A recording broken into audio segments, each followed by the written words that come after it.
about education, scouting, building patterns, and being successful on public land and a do-it-yourself style hunt. A huge thanks to all of our partners, including Bowtech Archery, Diamond Archery, Excalibur Crossbows, Vortex Optics, Ford Trucks, Slumberjack, Bass Pro Shops of Denver, Mr. Heater, Turkey Creek Studios, Ripcord Rest, Tight Spot Quivers, and Black Gold Sights. Join us every Monday night live at 7 p.m. Pacific on the Bowtech Archery or Nate Zielinski Facebook pages, bowtecharchery.com, and or the Nate Zielinski YouTube channel. And remember, tag and share this live feed with your friends and bring your big game questions. And here's your host, Nate Zielinski. One time there, so just give us a second. We'll be going live as we always do. All right, guys, welcome. I am Nate Zielinski here. I am here with Mr. Scott Murdoch, Wildlife Officer. Guys, we have a great show for you tonight. As always, we always are talking about education, preaching, knowledge of the resource, whether that resource is the land, the animals, or really conjunction of everything put together. Education is what makes success. That's why guides are so successful, is because they have all of that knowledge. So as we go forth, it's all about that knowledge. We've been practicing this since May with all of our scouting, and tonight we're taking it one step further. So again, I want to introduce my guest. Scott, thanks so much for coming in.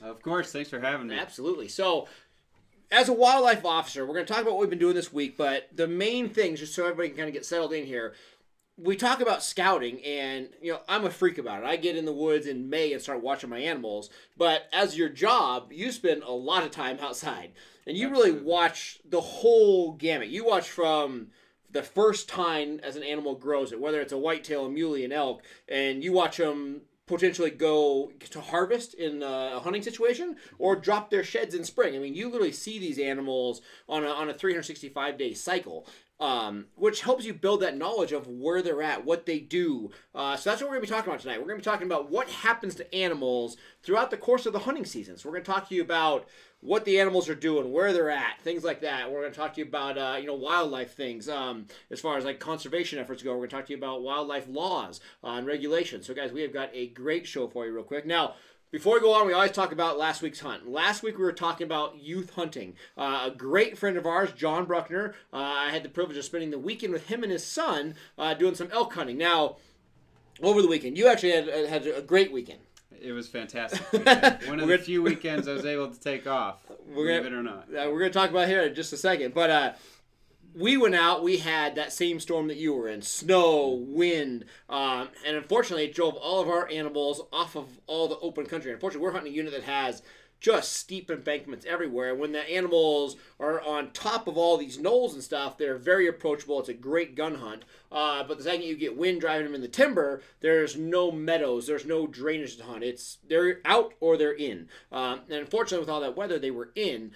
So we spent a lot of time with young Jonathan hiking. This 12-year-old kid, we probably hiked 14 miles, 12, I don't know what it was. We hiked forever and ever and ever, and he was a trooper. We just kept asking him, hey, you want to go? And he's like, man, I want to get an elk. Let's just keep going. We hiked and hiked and hiked. We were not successful this week, and we'll be joining him again in the next couple days. So make sure you follow up with that. The second we get some opportunity with that, we will definitely keep you updated. But we made it all about the youth. So again, we took time. We sat and threw rocks on the ice and, ate as many gummy bears as I could handle above tree line and everything like that. So it was all about hanging out with the youth and making it fun for them. Now, before we get into your job as a wildlife officer, one of the biggest things, we have a relationship. I always call you with questions and regulations and everything else that we do. Things like this. People ask us on these live feeds if they have questions. Like I'm sure right now, if you guys have questions, make sure you send them in tonight. We'll do our best to answer them. But people ask me questions, and I always feed off of you, and I ask you. And I have the most respect for you as a wildlife officer because not only do you work in the field, but you also are an avid hunter yourself. And there's so many people that, whether they're so involved in the wildlife industry that they tend to shy away from it, but you still are an avid hunter. And I think that's huge to have that relationship. You know how the hunters feel. You understand both sides of that, and that really helps out. And we're going to throw to a clip here real quick of how Scott spent his weekend this past weekend in some terrible, terrible weather. Right there. Again, if you're on Instagram, jump over. Right now, we'll keep this clip up for just a second. So jump over. Now, Scott, that is a tremendous bull. I mean, great front, seconds, thirds. I mean, whale tail on the top. That's awesome. Now, real quick, guys, I want to hear this. I know that you had extreme an extreme hunt. We'll just put it that way. Yep. Tell me about that hunt this weekend. How did this all play? The weather was horrible. I mean, windy and snowy. windy. I guess that was kind of the name of the game this weekend. You know, we don't often, as game wardens or wildlife officers, get out as much as we would like. Yeah. But, you know, I had done my scouting. I had located animals. Unfortunately, the animals that I had found, there were guys on that, I guess, Friday. And so my game plan totally changed. And there was several people in on these other animals, you know, tromping through the bedding areas and all these things. And so, unfortunately, I had to kind of adapt. And luckily, I had a backup plan. I had some other elk located. Went up into this drainage. Ended up finding these elk up above tree line the night before the season. Went in there and actually spent 2 nights in a bivy sack. The first night, Friday night. I can't imagine that. Talk about miserable weather in a bivy sack. Oh, it was dedication. It was not pleasant, but you know, when you're way back in, I mean, you got to be there before first light. Oh yeah. And sometimes that's some of the things that you have to do, and unfortunately, the snow was in there so hard that next morning, I mean, you couldn't see anything. Yeah. Nothing was above tree line. The winds were howling. You know, kind of went to my third plan, if you will, and started tracking. And I got on one group elk and started tracking, ended up cutting some lion tracks on that, got off of that track, and then found the highway of elk that was associated with the group that I found that Friday night. And ended up tracking them most of the morning and found that group, found the bull, bumped them. And, you know, the wind swirling, the situation was not right. And like Nate was saying before, these elk, in a lot of these areas, it's either thick, dark timber or it's a meadow or tree line. I mean, there's no in between. In this area, you know, was that. And you couldn't shoot more than 30, 40, 50 yards in a lot of places. And when they're in a big herd, that's tough. Totally, and you may only see the edge of the herd, and so you may only see the couple cows hanging on the edge. That bull may be either on the other side of the herd or in the middle, bedded down or something, and so you just have to get lucky when you get up to their beds. And so I just kept pushing, you know, and I ended up following these elk for 6-7 miles, and every once in a while the bull would bugle, and so I knew I was on the right herd, and you know, it just didn't work out that day, and ended up putting them to bed, and ended up going back in the next morning, and ended up finding this group bedded kind of on the calm side of the hill. I mean, everywhere else was blowing 50, 60 miles an hour. I mean, it was just brutal.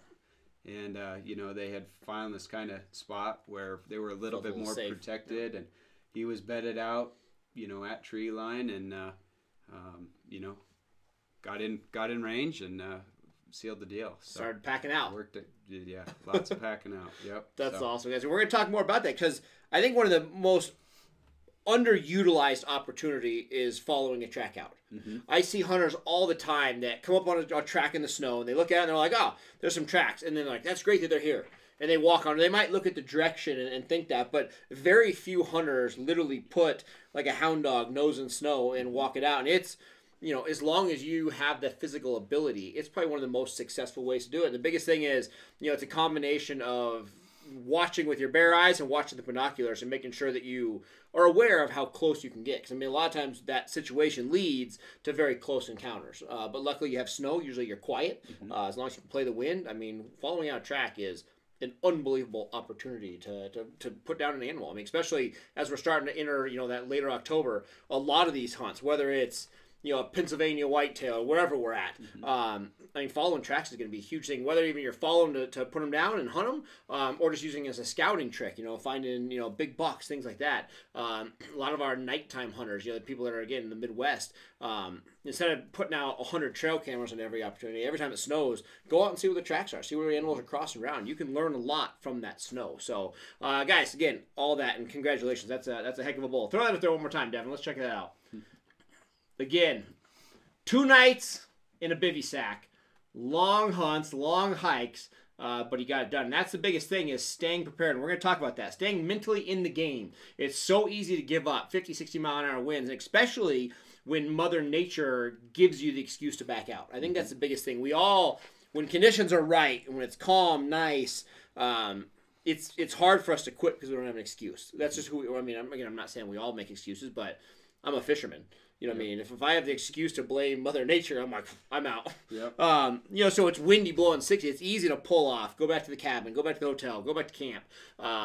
But you can stick with it, and a lot of times sticking with it can pay off, especially when everybody else is struggling.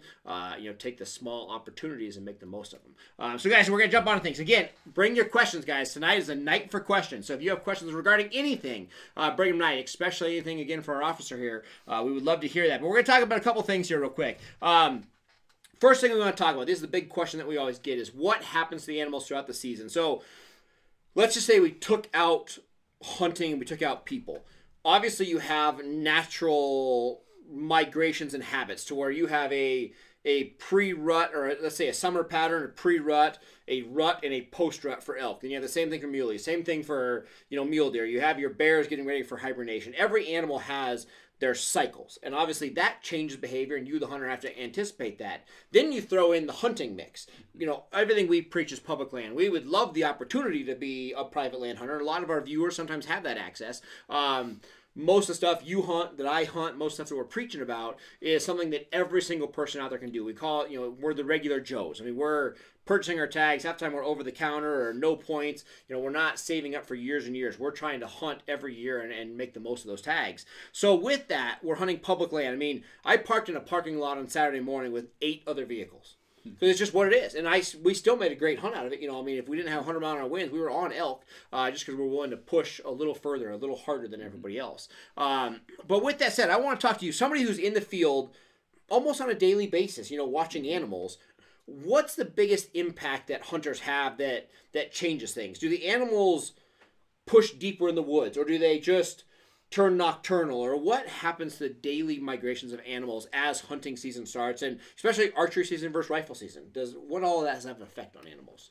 Yeah, I mean, there's a variety of different things that those animals would do, and they'll respond differently in different areas. I mean, where I patrol, I've got a lot of urban areas, so we've got deer and elk, and really to hang out in town and in subdivisions, and really have no real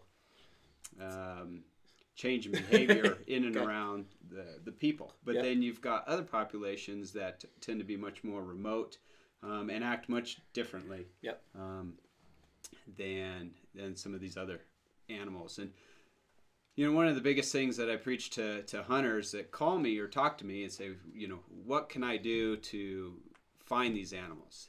The biggest thing is try and figure out, you know, what are these animals going to do, okay? Most of the time, those animals are going to respond to the pressure by going to areas that they don't get pushed to, right? So each time a hunter goes into the woods and bumps a deer or bumps an elk, that animal is going to move into somewhere where it feels safe. And then once it's stayed there long enough, it may move or migrate or go back into different areas. And if it doesn't get bumped again, maybe it'll reside in that particular area. But if it continues to get bumped over and over and over, it's going to move completely. Remotely. Yep. And deer obviously respond much shorter distances. They'll flee shorter distances. Elk, they may go 2, 3, 4 miles sometimes, clear into 2 or 3 different drainages away from wherever the hunters may be. Sometimes you'll see them go nocturnal. But more than anything, I see them move into areas that are unpressured when they're just not getting disturbed. You know, one of the things that I see a lot with the hunters is, you know, they'll hunt in areas that are real commonly or heavily used by the public. And it may be hikers, it may be hunters, it may be, you know, other recreationists. Photographers, everything. All kinds of things. Yep. You know, and those are areas that, if it was me as a hunter, those would be spots that I would probably avoid. And so if I've never, ever hunted a unit, I can get a pretty good idea of where those animals are going to be by just looking at the overlay of roads. Parking lots, the whole deal. You know, and you know, I generally won't hunt within a half a mile or a mile of any road. And I can more or less eliminate a lot of country. Not saying that there's not elk or deer close to roads, but especially amplify elk, your odds. especially elk. You know, if you can get 1, 2, 3, 4 miles back in, or further in some cases, you can kind of beat the road hunters, and you can also hunt those animals when they're acting a little bit more normal. Natural behavior. Yep. Exactly. Definitely.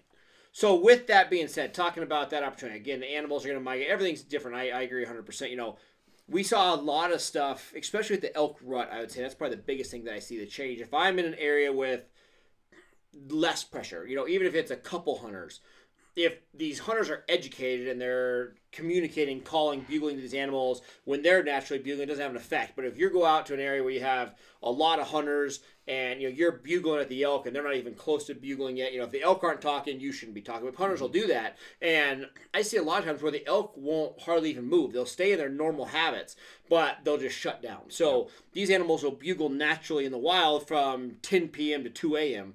But any sides of that, early in the morning, they're just literally shut down just to not communicate because they know it's dangerous. And I've seen the effects of that type thing that hunters would have on these animals. So I think all situations they'll act differently, especially in the areas. If they only this one spot has good food, water, bedding, they tend to stay longer. If there's ample opportunities for that food, bedding, water, obviously they're a little more example to flee if they can. So that's great. Now we're talking about that. Talking about avoiding the crowds. We always talk about what you see, because I mean, we'll even make jokes and laugh. I'm like, oh man, what's the best hunting story you've seen today? And you see everything, and everything is.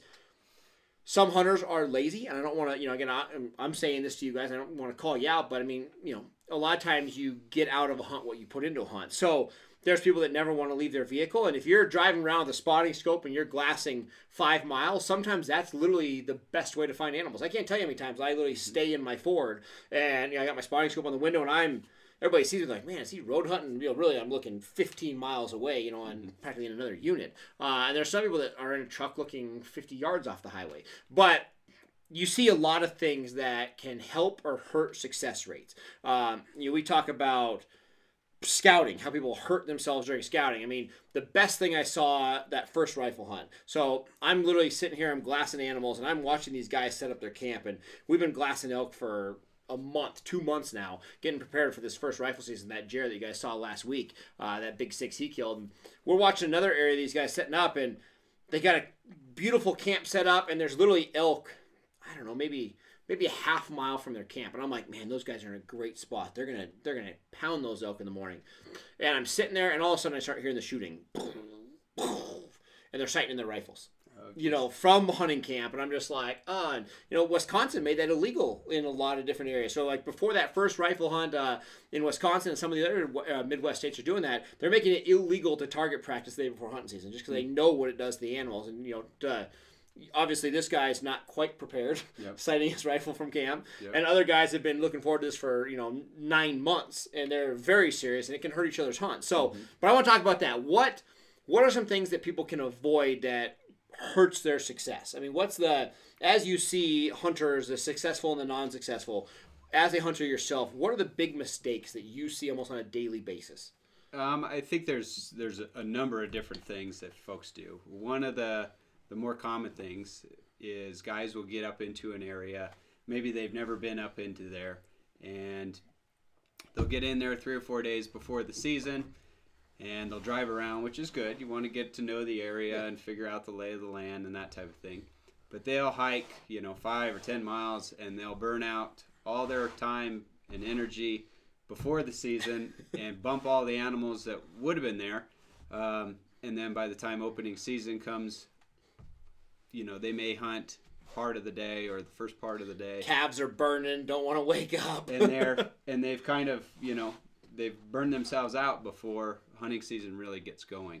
And more than anything with hunting season, it's a marathon, not a sprint. And so you want to be patient. If you really want to stay within your limits, and if you just hike 3 or 4 miles, if maybe that's all you can do, or maybe it's just a mile, or maybe it's 15 miles, it's whatever works for you. But if you just need to stay out every single day that you can, and just be persistent.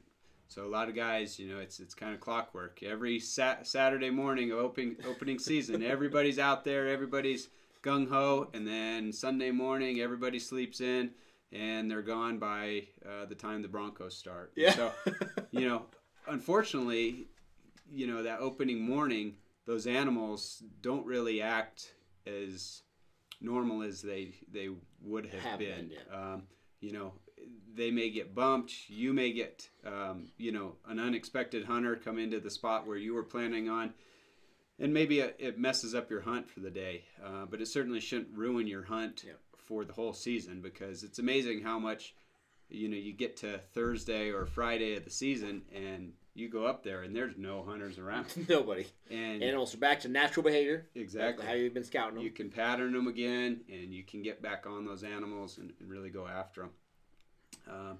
You know, so just be patient. You know, just stay in the groove, and you know, just be diligent in going out. And you know, as much as it is no fun getting up at 4 in the morning, get up at 4 in the morning, get out in the field, and just hunt be hard every day. with Scott it. and I are the very same way. As 90% of our successes came in the last minutes of the last day. I mean, it's just what it is. I mean, I can literally look back at the, you know, 200 animals I've been a part of from my guiding days and now my personal hunts. I mean, I don't ever remember an elk even halfway through the season opening success. I mean, I literally, out of the 18 bulls I've killed, you know, like here in Colorado, for example, I don't remember any of them even being remotely in the beginning of the season. I mean, most of them are either last day or last 2-3 days. It's just what it is. You just have to grind through it. You know, that's just how I'm built. I have to grind through it. It's, you know, I'm not granted the luck of a kill unless it's, you know, been to that final second. But one thing I want to talk about when you're talking about that, talking about bumping those animals, we talked a lot about this in the beginning of the season. We were talking May, June, through our scouting, we talked about this. And I think one of the biggest things that is a misconception. Everybody is telling themselves, and this is going to vary portion of the state or the country that you're in. You know, again, we're doing a lot of stuff here, Colorado, Wyoming, Utah. But wherever you're at, everybody is like, it's October now. It's colder. So these animals are staying up longer, which, I mean, I've seen some situations where, you know, like western half of Colorado, I've seen these animals out in the open and feeding late in the day, 10, 11. All the bulls that I'm watching right now, these animals that I'm, you know, persistently on, checking, watching, I haven't had a bull out in the open longer than 8 a.m. since probably June. I mean, it's October. The other day I was out and it was, whatever Saturday was, 12 degrees. And these animals still bedded down. They're still nocturnal. They're still very active at night, whether they're feeding at night or, you know, still breeding cows in some situations, in a rut situation at night, or just walking around to stay warm. I'm still seeing my animals bed down at 8 a.m. Now, if you're lucky, you're cold enough to where they'll bed down in the open. So they might bed down in a pasture. They might bed down in a meadow. They might bed down above tree line. A lot of times we're seeing these animals bed down in aspens. We really consider that a November pattern, but a lot of times, you know, the animals will bed down on an open hillside, but still where they have some cover around them to make them feel safe. But regardless, the reason I talk about this, you the hunter, I'm like pointing at you right there. How many of you know exactly when your animals bed down? The reason I ask that is I know exactly when the animals I'm hunting bed down to the minute. I know. You know, again, I haven't seen one bed down or stay up later than 8 a.m. So when I am out physically in the field, so when I'm scouting, when I'm out hunting, the second 8 a.m. comes around, I immediately go on guard. I immediately get to that point where I'm like, all right, they're bedded down. How do I get to my truck? How do I get to camp? Or how do I, if I'm going to stay up in the woods all day, where can I go before I ruin a hunt? Because everybody hunts until their time is to stop, whether that's 8 a.m. or 10 a.m. And then people literally disregard. All of a sudden the wind switches and they're like, oh, I'm done for the morning. But they don't realize what their wind's doing or how their exit out of the woods affects the animals that we're hunting. They're like, oh, I'm not actively pursuing them, so I'm just going to back out. And half the time these people are back out, their wind's going up and down canyons, they're pushing animals, and again, you're not successful because your patterns are getting ruined. So I say that because as you go forth in these next seasons, you know, as we hunt the next 2 months, I think about those bedding times. So when I'm out there scouting, when it's the day before the season I'm scouting, I know exactly, hey, I have got to be in a safe place, whether that's on top of a mountain, down in a drainage, or back at camp or my vehicle or wherever I need to be by a certain time to not disturb these animals. Because people don't know that. I mean, you see it every day. You know, guys will be out scouting and I'm sitting on top of a ridge, my wind's safe, and at 10 a.m., 11 a.m., everybody's like, man, I only got a week off of work. I got to make the most of it. And they're just traipsing through the forest and just, no idea. And they're blowing animals out 3/4 of a mile ahead of them. Just from that lack of knowledge. And I think that's one of the biggest things is just ask yourself that simple question. When do my animals bed down? When do they get back up? Those simple little questions of building that pattern, if nothing else through scouting, you think about when they bed and when they get back up, that's going to give you a great idea of your daily habits, where you have to be, what time do I still need to start in the morning? What time do I have to back out? What time do I need to be in a position in the afternoon to make the most of those hunts? But more importantly, hunting defensively and not ruin anything. Most times, a hunt is ruined by us, by pushing the envelope. That animal just went over the hill. I know he's in his bed. Let's go after him. Instead of saying, you know what? He's going to come back out this afternoon. Let's just chill. Yep. Everybody pushes the envelope. Again, we get too excited. Oh, it's a bull of a lifetime. It's a buck of a whatever. We all push our envelope with everything. We push it with scouting. We push it with the actual hunt. We push it with shooting, and we wound stuff. Everybody gets too excited, and they push the envelope. As where if you just back off, think of the situation, a lot of times hunting that defensively is going to create more opportunities and better opportunities by hunting that defense. So just think about that. Think about when your animal's bed. That's going to help a lot of time. Again, guys, bring your questions. If you got your questions, bring them. We're going to do one more topic here real quick. What we got, Scott, here. We want to talk. So I have a hunt coming up. I'm going to South Dakota. I've actually never big game hunted in South Dakota. This is my first South Dakota hunt. And I'm going through the booklets. I'm reading all the questions on the internet, and it's massive. I'm a new hunter to a new state, and I have, I want to make sure everything's in par wildlife related. I want to make sure I'm a smart hunter. Nothing ruins a hunt more than a violation. So I'm preparing for that, and I want to talk about what you see on the common mistakes. Obviously, there's a million things you could do wrong to violate a law in a certain state that you're big game hunting in. But there's a lot of things that are very simple that a lot of times get neglected, and that's just from people assuming things. Like the first thing I want to talk about is evidence of sex. Every state's going to have their law on what's considered evidence of sex and how the meat and the game has to be prepared for. But like in Colorado, I'd love for you to walk us through that because I see it on a daily basis. We pull into Steve's Meat Market, and I'm waiting in line, and I'm looking ahead of me, and I'm like, man, that doesn't look right. And then you sit, and you drive by camp, and the deer's hanging in the tree, and I'm like, that doesn't look right either. So again, let's talk about that law first, about evidence of sex and how that should be handled by the hunter. So one of the things, the wildlife officers in Colorado are a great resource, really anywhere in the country. Hunters. Feel free to give us a call. I'd be more than willing to volunteer my time to talk with, various hunters. Obviously, midway through the season's probably not the time to do that. But, I don't have any problem talking with hunters, about spots and locations and questions regarding laws, whatever you need. And that's around the country, and that's what I would recommend Nate do with South Dakota is talk with some of those officers and really get the details and the nuances to those laws. Yep. And you're serious about that. I talk to game wardens all across Utah, Colorado. There's times where I'm just like, hey, and again, I do this in May, June, July. I'm like, hey, I'm planning a September hunt in the area that you're at. I have a week to hunt. The season's 30 days long. When would you suggest I come out? All these people are willing to talk to you. You can't call them Friday night at 6 p.m. before Saturday start. People get mad. They're like, man, I called him. He never called me back. I'm like, when'd you call him? They're like, Saturday morning? Yep. That type of stuff doesn't happen. But most times, if you have that respect for the officer and you ask these questions, again, you're available. That's a part of the gig. Yep. I think, again, nobody takes advantage of the officers in their area. So think about that. You can usually get a hold of them, and it's a great resource to know that. So yep, absolutely. And especially guys with real high preference points tags, stuff like that, we get more calls. But even for over the counter licenses or just say run of the mill licenses. It's surprising how few calls I get from hunters, and I'd be more than willing to help folks out, if they called. There's the number to the office. Perfect. Right on the screen, guys. There's the number to the Colorado Parks and Wildlife. Again, that's how you get a hold of your local manager for your particular area and get your questions answered for sure. Regarding some of the more common violations that we see, obviously as a hunter, I know how amped up you can get when you're in the moment.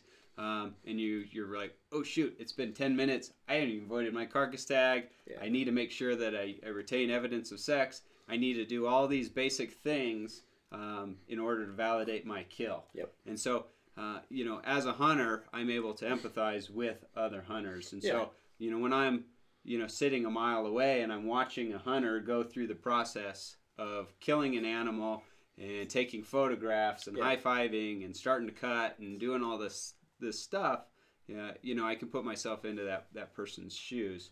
Some of the basics. When it comes to evidence of sex, more is always better, right? So if you can get that animal out whole, make sure you retain the head as well as the sexual organs, right? So now we've got 2 pieces of evidence of sex that counts, so that, if it is a buck and you end up cutting the head off later, or you take the head in for CWD testing, you didn't just cut your only source of... Because once the head is detached, it doesn't count. Correct. I think that's the biggest thing, is everybody still quarters it and they're like, I got the head. Yep. If it's not attached, it doesn't count. Correct. So in Colorado, evidence of sex has got to be naturally attached. And there's some confusion when it comes to that of like, well, I've got it in a bag. Does that count? No, that does not count, right? So we've got to be able to tell for sure that this chunk of meat came from the sex animal that you shot. And so I've had situations where people have shot the wrong sex and tried to get away with it. And so obviously we've got laws for a reason. Yeah. When you're doing when you're quartering animals out, generally things have two sets, right? Yep. So leave one on one side, one on the other. That way, if you accidentally make a mistake and cut one off here, you've got a backup on the other side or the other quarter. And that's the first thing I do. That's kind of the general thought process is animals down, fill out the tag. Mm-hmm. Number one thing. I always put my camera with the tag. That's the thought process. Yep. Take out the camera and the tag, fill out the tag, get it properly attached, and then the big thing, like in Colorado, tag has to be on meat. Or correct. Attached. Your thought process there. Again, everybody sees it right here. Every hunter, right, you see it in the photos, and you see the tag duct taped to the antlers. Correct. Not in Colorado. Some states that's allowed. Colorado's not. So I put that on the meat, and then when I'm quartering that animal up, always do evidence of sex, at least one portion on the first cut. Everybody skins out that back leg, and they're like, oh, I'm going to leave it on the next side. That's how things get forgotten. Make that priority. Put that on the first tag, and then to make it simple, unlike you, I always put my tag on that leg with evidence of sex. So as I have an animal quartered up, I have a rear hind quarter with, again, a sexual organ right there with the tag right there. So it's one easy step. Here's my tag, and read the tag. Here's here's a piece of meat. Here's the evidence of sex. Cleaner is always better. Again, I hate it when I see guys. I see it with your guys' job all the time. I'm talking to you and you're checking somebody and they're like, oh yeah, the tag's in there attached to something, and they would expect you to go dig in and pile in for it. And again, working together is helpful. Absolutely. I mean, the last thing we want to do is go through every bit of meat and pieces and parts. I mean, if you can keep your meat organized and neat and clean, one, it's going to be a better result for you in taste. Yep. And two, it's going to be much simpler if we do stop you. And so we do traffic stops, and we stop people on highways when they're moving back and forth. We stop people on back roads. And routinely we'll see, a cooler full of meat. Maybe it's boned out meat. And we've got to dig through and try and find which piece of meat has the evidence of sex. It's much simpler if you keep that carcass tag. Game bags are a great item to have. I usually carry 10 or 15 of them in my truck just to have. And, evidence of sex, the carcass tag's attached. There's some specifics on how you, actually void your carcass tag we can talk about. But having all of that together really simplifies, one, our job. Obviously, your worry's not mine. But it'll certainly speed up the process rather than having us have to go through and kind of delay your afternoon or whatever. Definitely. When it comes to your actual carcass tag, the biggest thing we see is folks don't tear that actual carcass tag off away from their license. So if you tear that off and then physically notch out the sex. Not a pin. Notch. Yep. So on the instructions it says notch, the date, the month, and the sex of that animal. So there's 3 things that you have to notch, and then you've also got a sign. Okay, so again, we see a lot of folks will forget their pen. and then they'll get back to the truck and sign. Certainly make sure that you do that all completely and then attach that to the meat. You'll be good. Perfect. Awesome. That's, again, a huge help. And again, I think so many people can get even a negative tone to their wildlife officer, and they're like, man, what's he hassling for? I'm just trying to hunt. And, I mean, so many times it's because things are created a hassle, but generally speaking, it's never on your side of the hassle. You're just doing your job. It's us that aren't prepared. So, again, making it prepared makes it a great situation for everybody. So kind of keep that in mind. The other thing I want to talk about real quick, especially for call-up. Yep. Quick question on evidence of sex is male more important than female, or are they equally important? They're equally important. Really, I mean, it's got to be with whatever goes to your license. I mean, we have a specific quota for the licenses, and so making sure that a male goes with the male license and a female goes with the female license is really important, because when those ratios are skewed, it really affects how we manage. I mean, ultimately, we're using hunting as a management tool to harvest does or bucks or whatever the case may be, depending on the management goals for that area. So even on either sex tag, it still is very important. I think that's the biggest portion of that question. It's either sex. People are like, it's either sex. I'm good either way. Still very much matters. And state to state, this is something that it's a hard question to ask because every state's different. But you get into the situation of antlered females of whatever option, and then certain size antlers, and if the antlers are below a certain size, does that count towards either sex? And that's where we really say go to your state for that. That's where it can get inside some funky gray area of what's what. Well, and so in Colorado, in a lot of our elk units, we've got a 4-point restriction. So it's got to either have a four points on one side or a 5-inch brow tine, right? So you've got to be able to prove that the elk that you took met that requirement. So you're actually required as well to make sure that you bring that head out on that animal. I've only ran into this situation once where a person didn't bring the head out. Of course, they said, well, it wasn't a very big animal or something. Turns out it was a spike. So, when you see those types of things, there's usually a reason for that. With the either sex tags, I mean, retaining evidence of sex, it may be a male, but you've also got to prove one step further that it met that antler requirement. Yeah. What if a deer is, let's say a little mule deer buck, little whitetail buck has 3-inch horns? In Colorado, if you shoot anything with 5-inch antlers or less, it's considered a doe or an antlerless license. And generally, I mean, think about it. I mean, if you're hunting, I mean, certainly we don't have folks. The intent is not to have folks intentionally taking those animals because your license is for a female, right? And so we want to have, looking at our ratios, we want to have harvests on females for a reason. But as you know, especially with our mule deer, what do we have? 6-8-inch ears. Yeah. And they very easily could cover up 2 or 3 or 4-inch tall antlers. And so that's kind of a,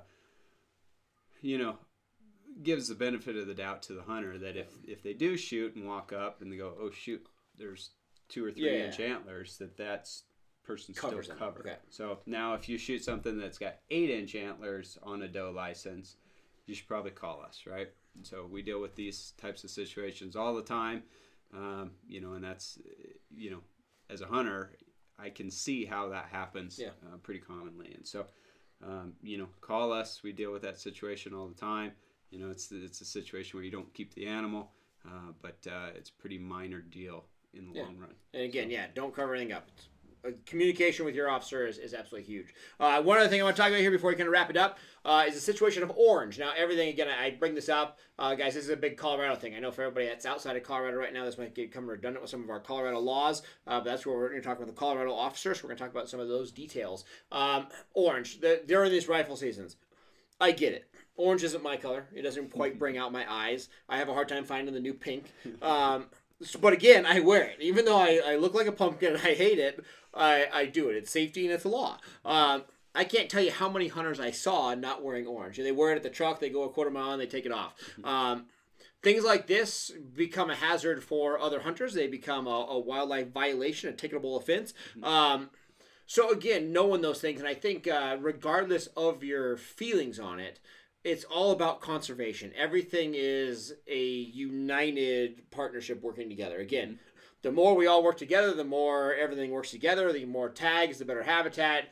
It's unbelievable how even the smallest things kind of, again, turn into a negative effect and everything kind of goes downhill. So, again, working together is huge. So with that, like Colorado law, let's talk about orange. What do you got to wear and what's legal? Like, can I wear camo? So you cannot wear What's the camo thoughts on orange. that? I mean, really, I mean, the orange, came up years ago, and it was because we had a number of hunting accidents in Colorado and really across the country. And so orange was put into place, and the number of hunting accidents along with hunter education courses have reduced the number of incidences, right? And so hunter orange is intended to keep you safe, right? Animals, elk, deer, they see in colors in gray, right? And so they're going to catch movement and smell well before they can tell. They could care less whether you're wearing camo or orange or any of that. I've hunted and I've worn blue jeans before. I've plenty of times I've just had a regular T-shirt on. You're wearing orange. I mean, it's part of the deal. We've called bulls in wearing orange to 5 feet. So again, it's not a deal, but it something just you have is to what do. it is. It's and camo orange does not count. Camo orange Gotta doesn't be count. solid blaze orange. The mesh orange technically is legal, although I will tell you, at long distances, when you're looking at it, it does become difficult to see. It kind of takes the background color or whatever you're wearing in. And it's like, to me, why would I risk my own safety for something that really doesn't matter, because the animals are picking up movement and they're picking up scent well before they can tell what color you're wearing. So, I mean, that's kind of the basics. And so, wear the orange, wear a head covering, and then the full vest. So, I tend to put orange on my backpack as well. I was just going to ask that. That was a big question we get on this live feed a lot. If I'm wearing an orange vest, but I still have a backpack on, is that still legal? I mean, we always put orange on our backpack for safety for the concern. What's about legality? So again, I would go back, you can look in the reg book and see what the rules are specifically. It doesn't say anything about covering that over, but you're required to wear orange, and you want it to be seen from all sides. Okay, think about the intent. What is the intent behind it? I mean, we're not trying to make it so we can see you. It's totally for you to not get shot by anybody else. So, I mean, that's kind of the basics. Absolutely, guys. We're going to take a couple more questions, guys. We're going to wrap it up. We've got a question regarding the blaze orange. If you're hunting with a friend or a spouse, are you required, if you do not have a tag, to wear orange? You are not required. I suggest folks to wear it, at least some sort of orange, because, believe it or not, most of our hunting accidents that occur in Colorado are not between one individual and a complete stranger. Usually it's between either they're self-inflicted or the accidents occur between one individual and their hunting partner. Most of the time it happens in and around vehicles or some sort of loaded firearm issue.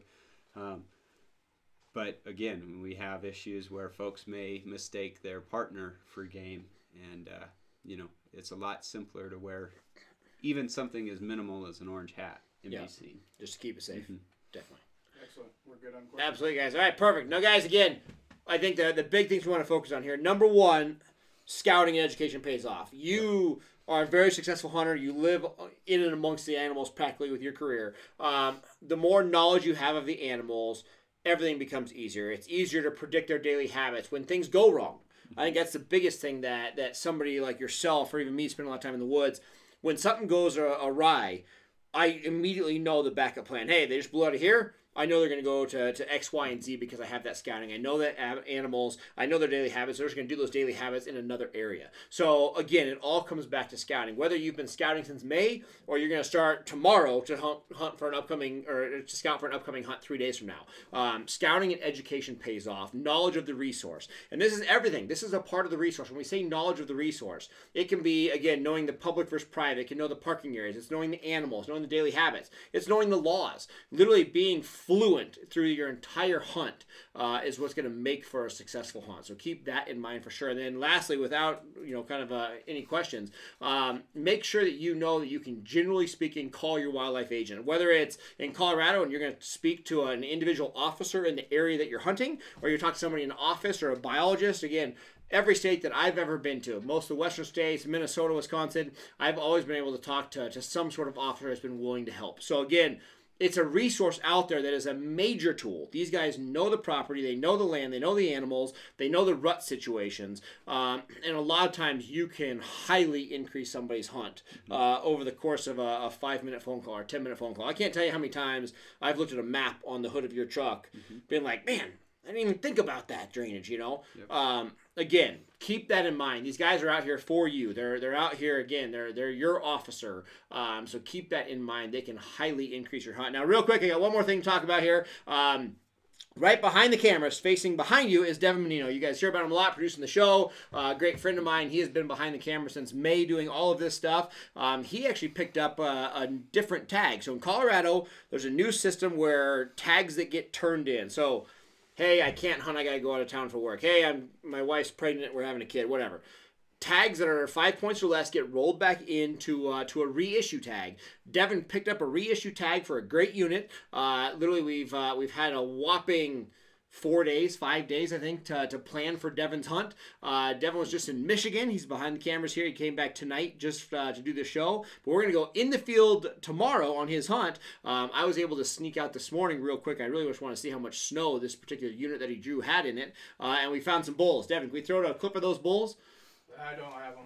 Don't have them. All right. Sorry.